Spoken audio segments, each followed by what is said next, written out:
Bismillahirrahmanirrahim. Assalamualaikum warahmatullahi wabarakatuh.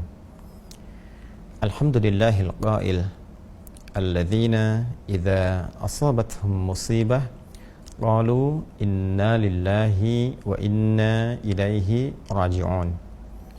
Wassalatu wassalamu ala rasulillah alladzi dzakkara li ummatihi bi an yadhkuru mahasina mautahum.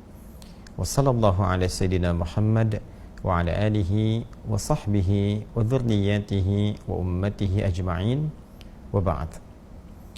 Faya ahbaballahi wa ahbaba rasulihi sallallahu alaihi wasallam, usi nafsi wa iyyakum bitaqwallahi faqad fazal muttaqun fala tamutunna illa wa antum muslimun. Allah Subhanahu wa taala telah memberikan satu ketentuan hukum dalam berkehidupan, bahwa siapapun manusia yang berkehidupan di muka bumi ini menjalani misi sebagai khalifah untuk beribadah kepada Allah Subhanahu wa taala, diberikan oleh Allah batas waktu untuk mengemban misi dimaksud dalam setiap generasi yang berkelanjutan dan saling menggantikan, dan masa waktu ini disebut dengan nama ajal. Maka setiap insan tidak akan bisa berlepas dari ketentuan ajal ini, baik generasi terdahulu, kini, ataupun yang akan datang.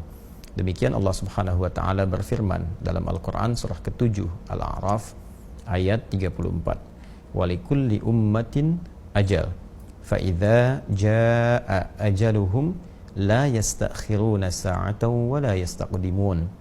Dan setiap umat, kelompok masyarakat yang berkehidupan, setiap generasi yang saling menggantikan, mereka memiliki batas waktu untuk menuntaskan misi dalam kehidupan. Batas waktu untuk mencari bekal, beribadah sampai kembali kepada Allah Subhanahu wa taala. Batas waktu itulah yang disebut dengan ajal. Maka bila telah tiba ajalnya, manusia tidak dapat mengkreasikan diri, baik memajukan ataupun berupaya mengundurkan ajal yang dimaksudkan. Hadirin sekalian, dalam mengisi ajal ini, maka manusia dibimbing oleh Allah Subhanahu wa taala untuk memenuhi waktu ini dengan beraktivitas, yang tentunya aktivitas ini didesain oleh Allah Subhanahu wa taala dalam dua kerangka utama. Yang pertama adalah dalam konteks ibadah, menyembah, mengagungkan dan mengesahkan Allah Subhanahu wa taala. Demikian dalam Al-Quran surah ke-51 Adz-Dzariyat di ayat ke-56. Wa ma khalaqtul jinna wal insa illa liya'budun. Dan tidaklah kuciptakan jin dan manusia itu kecuali untuk mengkreasikan seluruh aktivitas hidupnya dalam rangka ibadah kepada Allah Subhanahu wa taala. Yang kedua adalah manusia dibimbing oleh Allah Subhanahu wa taala untuk menjadikan seluruh aktivitasnya dalam rangka memakmurkan setiap tempat yang ia pijak, memberikan dampak-dampak positif, hal-hal yang bermanfaat dalam setiap tindakan dan perilaku yang ia lakukan. Karena itulah hal yang bermanfaat, hal positif, hal yang kiranya mampu menyukseskan, memakmurkan, dalam bahasa Arab disebut dengan umur. Dan umur ini pula yang seringkali diterjemahkan dalam bahasa Indonesia dengan nama usia. Cara mengisi ajal, cara memenuhi usia kita sampai tiba batas waktu adalah dengan cara mengisinya dengan berbagai yang bermanfaat, bertutur yang bermanfaat, memandang yang bermanfaat, mendengar yang bermanfaat, bahkan berbisnis, bekerja, beraktivitas yang kiranya semua bermanfaat, dapat memakmurkan kehidupan, menyukseskan yang dibenarkan, dan sekaligus membantu setiap tempat yang kita pijak memiliki dampak-dampak positif dari kegiatan yang kita lakukan, baik skalanya di keluarga, ataupun di lingkungan sosial, atau dalam kehidupan berbangsa dan bernegara. Manusia yang mengemban tugas itu, yang kedua ini, misinya disebut dengan khalifah. Quran surah kedua Al-Baqarah ayat ke-30. Wa idh qala rabbuka lil malaikati inni ja'ilu fil ardi khalifah.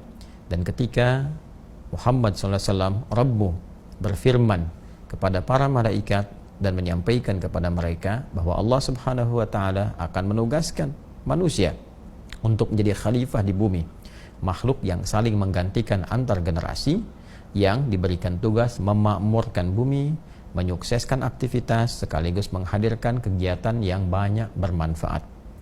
Semua kegiatan ini ketika dilekatkan dengan nama manusia disebut dengan insan namanya. Insan, karena itulah kemudian Allah Subhanahu wa taala memberikan pesan.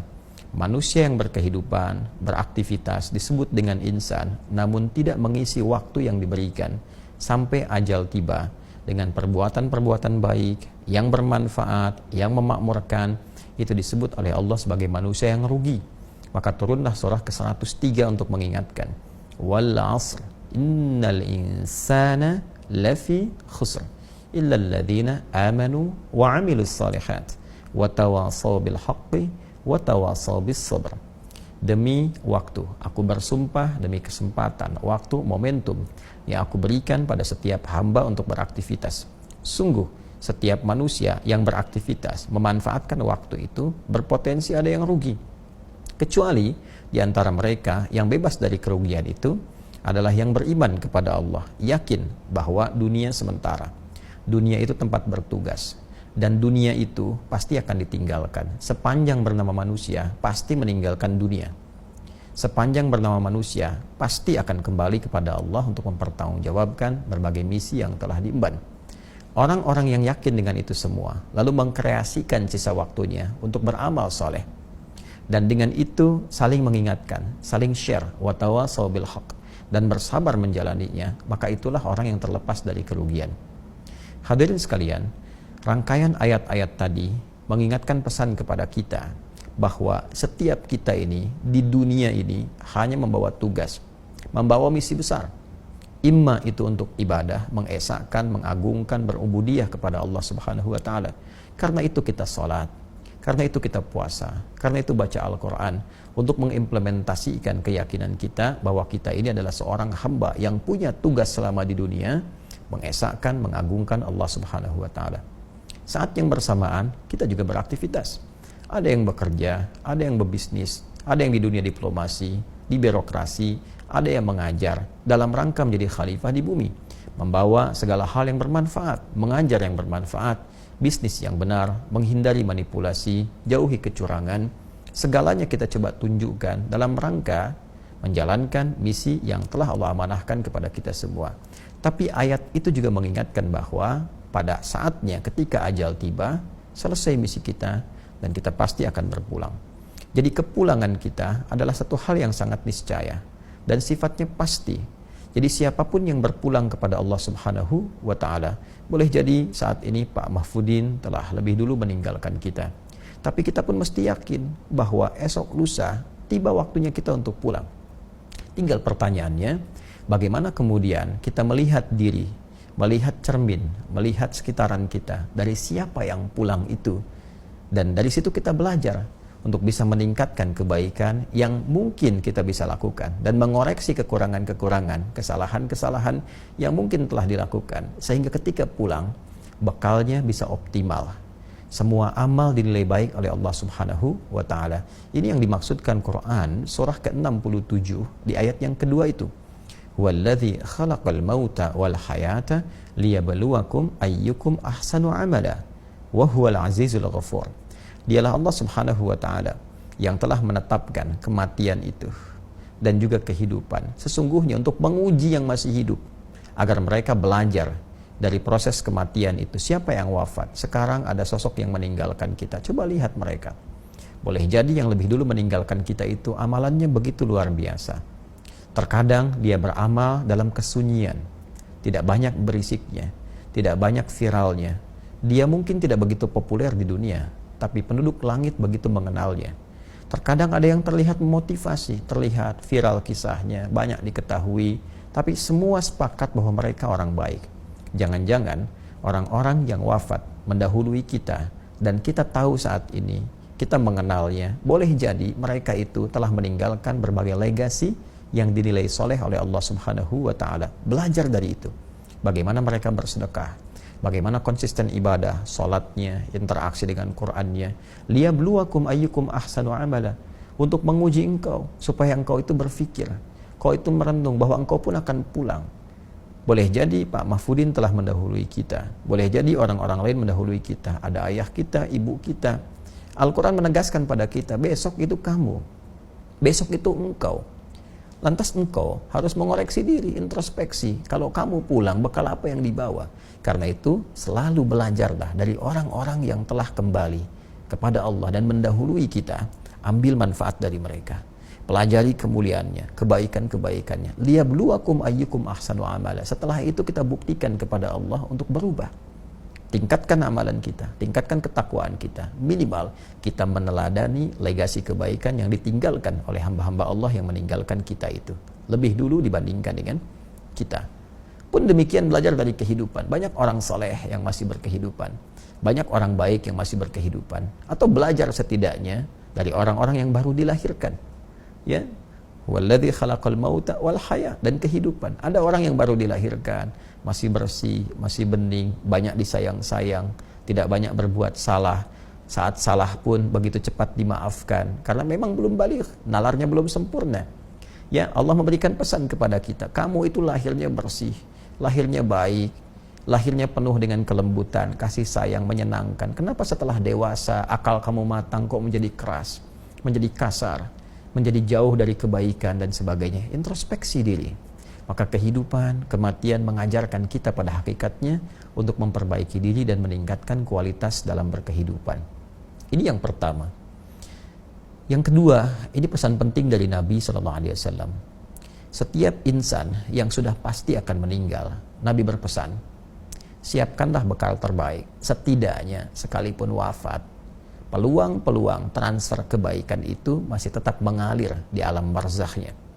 Masih tetap mengalir, dalam bahasa Arab disebut dengan jariyah. Kebaikan-kebaikan yang mengkreasikan pahala itu disebut dengan sedekah. Maka muncullah kemudian dalam banyak ayat di Al-Quran ataupun hadis-hadis Nabi SAW, sedekah-sedekah yang berfungsi untuk jariyah. Di antaranya Nabi pernah menggarisbawahi pada 3 amalan utama yang bisa mengkreasikan sedekah jariyah. Di hadis Muslim, diantaranya diingatkan kepada kita saat Nabi SAW menyampaikan, bima ma'na au kama qala Rasulullah SAW. Ada 3 golongan yang saat anak Adam itu, manusia itu meninggal dunia. Kalau kita ambil redaksi hadisnya, idza matal insanu, jika seorang manusia yang biasa beraktivitas itu kemudian meninggal dunia dan tak mampu beraktivitas lagi. Karena itu inqata'a sa'iru amali, terputus semua peluang amalnya. Karena terputus semua peluang kreasi dan amalnya, maka terputus pula peluang pahalanya. Enggak mampu sholat lagi, pahala sholat terputus. Enggak mampu baca Al-Quran lagi, pahala baca Al-Quran terputus. Karena itu mumpung masih hidup, perbanyak sholat sesuai ketentuan, perbanyak bacaan Al-Quran. Kalau sudah meninggal, selesai semua peluang itu. Kemudian terputus semua amalnya, in qata'a sa'iru amali illa min thalath, kecuali ada 3 amalan yang ditinggalkan oleh seseorang yang meninggal dunia, tapi pahalanya terus mengalir. Sekalipun perbuatannya telah terhenti, pahalanya terus mengalir. Inilah yang dimaksud sedekah jariyah. 1. Sedekatin jariyah. Jadi langsung disebutkan bentuknya sedekah jariyah. Ya, kebaikan yang mengalirkan pahala terus-menerus. Apa di antaranya? Cara cepatnya adalah memfasilitasi satu kebaikan atau mengerjakan satu amalan yang dikerjakan kembali oleh banyak orang. Karena itu, fasilitator ini karena mendapatkan manfaat dari pekerjaan yang dilakukan oleh orang lain terhadap fasilitas yang telah disediakan, dia mendapatkan transfer pahalanya. Kita sering ambil contoh-contoh yang sederhana. Misal, kita membantu di masjid, sediakan karpet masjidnya, atau misalnya menyiapkan mushaf tertentu, memfasilitasi para penghafal Al-Quran, ada buku-buku hafalan Quran misalnya, atau misalnya memperbaiki madrasah, di sana ada anak yang belajar, ada orang sholat sujud di karpet yang kita fasilitasi itu dengan izin Allah Subhanahu wa Ta'ala. Sepanjang bendanya masih ada, walaupun kita telah meninggal dunia, itu terus mengalirkan pahala. Itu yang disebut sedekah jariyah. Kedua, ilmin yuntafa'u bihi, ilmu yang bermanfaat. Karena itu sebagai orang tua, saya senantiasa memotivasi diri dan juga menyarankan kepada orang tua lainnya. Tanamkan kepada anak-anak kita itu informasi pengetahuan yang baik-baik. Ajarkan Al-Fatihah pertama di lisan orang tuanya supaya pahalanya mengalir ketika anak itu sholat. Ajarkan tentang kejujuran, kesabaran, ilmu-ilmu yang mendekatkan diri kepada Allah. Itu mengalir pahalanya setelah meninggal dunia. Pahala itu terasanya setelah meninggal. Kalau dalam berkehidupan mungkin tidak terasakan. Jadi begitu kita meninggal dunia, maka akan dikonfirmasi apa yang telah dilakukan itu. Dan yang terakhir adalah waladin salihin yad'u lahu, anak saleh yang senantiasa mendoakan kepada kedua orang tuanya. Karena itu, jika memang anak-anak masih berkehidupan, maka bimbing mereka dengan kebaikan. Tempatkan di sekolah yang benar. Carikan guru yang baik. Karena itu aktifat terbaik saat orang tua berpulang. Dan ini pun rumus berkebalikan. Mafhum mukhalafah untuk anak-anak. Mafhum mukhalafahnya, pengertian terbaliknya, anak-anak jangan lelah ibadah. Karena ketika Anda tidak beramal soleh, Anda tidak termasuk anak soleh yang doanya belum tentu sampai kepada orang tua. Nah, karena itu saya berharap kita semua belajar dari apapun yang kita hadapi untuk meningkatkan ketakwaan pada Allah Subhanahu wa taala dan saling mendoakan semoga kita berpulang dalam keadaan yang baik. Saya kira itu tausiah singkat yang bisa saya sampaikan. Semoga Allah merahmati kita semua dan kita bermohon kepada Allah semoga semuanya diberkahi dalam kemuliaan, dipertemukan dengan Rasulullah saat kembali nanti kepada Allah dan ditempatkan dalam tempat yang lebih baik dengan ridha Allah Subhanahu wa taala. Allahumma taqabbal minna innaka antas sami'ul alim wa tub 'alaina innaka antat tawwabur rahim. Wa sallallahu ala sayyidina Muhammad wa ala alihi wa sahbihi ajma'in. Wa akhiru da'wana subhanakallahumma wa bihamdika asyhadu an la ilaha illa anta nastaghfiruka wa natubu ilaik. Walhamdulillahi rabbil alamin. Assalamualaikum warahmatullahi wabarakatuh.